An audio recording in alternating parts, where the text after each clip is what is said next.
Dinarland from iqdcalls.com chat and around D-land. From BackDoc we have high expectations that the budget will be opened soon to pay bills already authorized by the IMF. The contractors' dues seem to be icing on the cake. Will the announcement to the end of Dash be a game changer as Frank26 has said? Likely. In my opinion. News from Glorified, one of the Fed owners passes. Central banker well known for pushing world government. Globalist David Rockefeller dead at age 101. Rockefeller was well known for openly bragging about the transnational elite's plans to centralize control over the world's populations, wealth, and resources. He had written, "Some even believe we are part of a secret cabal working against the best interests of the United States, characterizing my family and me as internationalists and conspiring with others around the world to build a more integrated global political and economic structure, one world, if you will. If that's the charge, I stand guilty, and I am proud of it," he wrote in his book Memoirs. Rockefeller also revealed the extent of corporate media collusion with this game plan. "We are grateful to the Washington Post, the New York Times, Time magazine, and other great publications whose directors have attended our meetings and respected their promises of discretion for almost 40 years. It would have been impossible for us to develop our plan for the world if we had been subjected to the lights of publicity during those years," he said at the 1991 Bilderberg meeting. But, the world is more sophisticated and prepared to march towards a world government. The supranational sovereignty of an intellectual elite and world bankers is surely preferable to the national auto-determination practiced in past centuries. Little of that has changed since 1991. Currently, the media outlets Rockefeller mentioned all venomously oppose President Trump. Even more, the New York Times showered Rockefeller with praise in its obituary. His stature was greater than any corporate title might convey, however. His influence was felt in Washington and foreign capitals, in the corridors of New York City government, art museums, great universities, and public schools. Mr. Rockefeller could well be the last of an increasingly less visible family to have cut so imposing a figure on the world stage. As a peripatetic advocate of the economic interests of the United States and of his own bank, he was a force in global financial affairs and in his country's foreign policy. He was received in foreign capitals with the honors accorded a chief of state. Interestingly, the NYT mentioned Rockefeller's memoirs, but didn't mention his advocation of world government.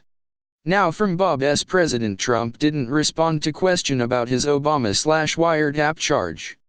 Al-Abadi heard to joke, "We had nothing to do with the wiretapping." Meatball wrote, "Would have liked to be a fly on the wall for that meeting." From Bob S.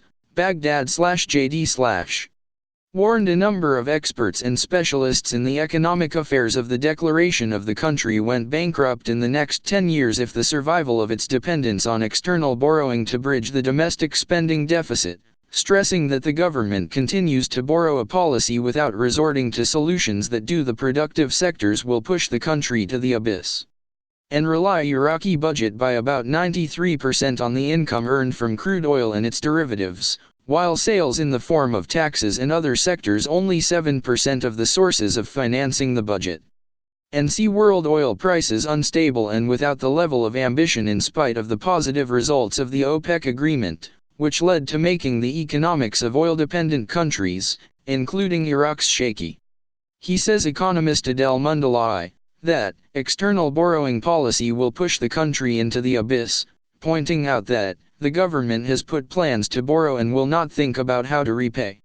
He told Mundalai/KD/ that the government continues this policy without the presence of viable solutions that could help expand the resources of the state. It will announce the bankruptcy over the next 10 years and will pay the price for generations to come flopping happening in the economic policy of the country.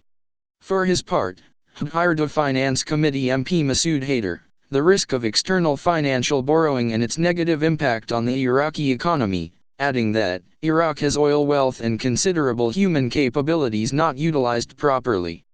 He said Haider told /JD/ that the financial loans of great economic debate because of the benefits incurred by the donor countries, and will have a negative effect on the Iraqi economy in the long term, stressing that Iraq can manage the financial side as get it out of financial distress. The member of the Finance Committee, the government to activate the non-oil revenues derived from taxes and customs, which reports indicate a significant decline of revenue for Iraq.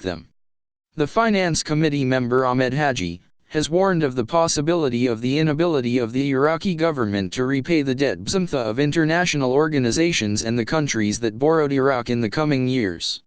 He said Haji told /KD/ that, in the event of increasing the size of the debt on Iraq, the international organizations and international banks will not be able to lend to Iraq, and this is what will make the country at a critical over the coming years, calling on the government to implement development projects that support the productive sectors to support the national economy. The head of the IMF mission for Iraq's Christian Coconut revealed earlier in the height of Iraq's debt by 64% during 2014 to 2016, in what was described loans at state banks with trust